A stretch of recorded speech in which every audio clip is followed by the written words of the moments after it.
Seja muito bem-vindo a mais um vídeo do meu canal A Bruxa Zen e hoje a gente vai entender por que o tarô é mais fácil que o baralho cigano.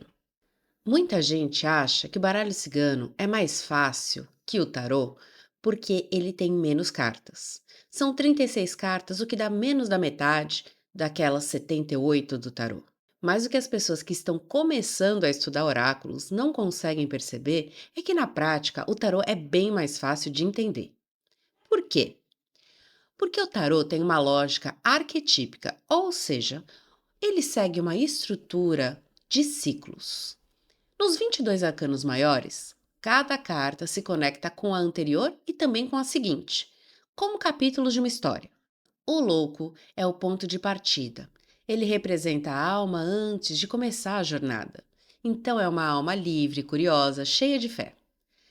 Cada arcano que ele vai encontrar vai falar de uma nova experiência. Com o mago, ele vai aprender a criar. Com a sacerdotisa, ele vai aprender a ouvir a intuição. Com a imperatriz, ele vai aprender a nutrir. Com o imperador, a estruturar. Então, ele vai passar por desafios, tentações, quedas, renascimento, até que ele chega no mundo, onde tudo que ele aprendeu durante a sua jornada vai se concretizar em um ensinamento. Ele vai entender que tudo que foi necessário para ele se tornar inteiro já passou. E aí ele começa de novo.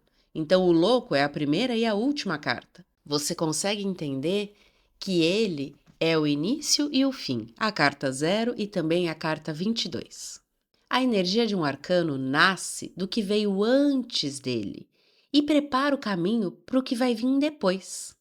Isso é um sistema que conversa entre si, e isso torna o tarô tão coerente e intuitivo. Já os arcanos menores falam das 4 áreas da nossa vida. Então nós temos paus falando de ação, de movimento, espadas falando de mental, copas falando dos nossos sentimentos e ouros do nosso mundo material. Dentro de cada um deles, dos naipes, nós temos um caminho de evolução.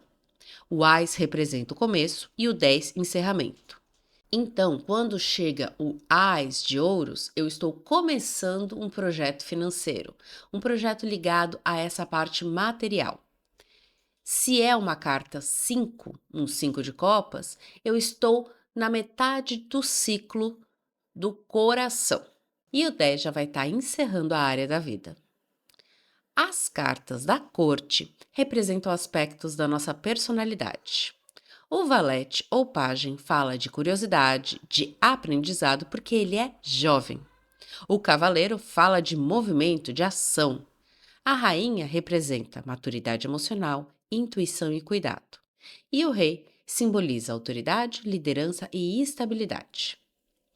Até aqui você entendeu que nada é muito difícil. Mas o baralho cigano tem uma lógica um pouco diferente. As cartas são independentes entre si e o sentido muda completamente conforme a ordem que ela se apresenta.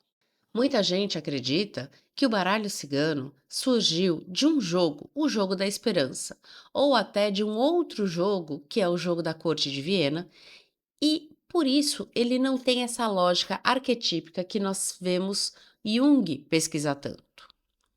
Quando a gente tem uma carta, nós temos que estudá-la e estudar quais são as ligações dela. Vou dar o exemplo da cobra. A cobra é uma carta muito enigmática, porque algumas pessoas tiram o sentido dela, que era de atenção, perigo, manipulação ou sedução, e falam que ela está ligada a renascimento. Esse sentido de renascimento pode até ser que você coloque no seu deck, mas não é esse o real sentido da cobra.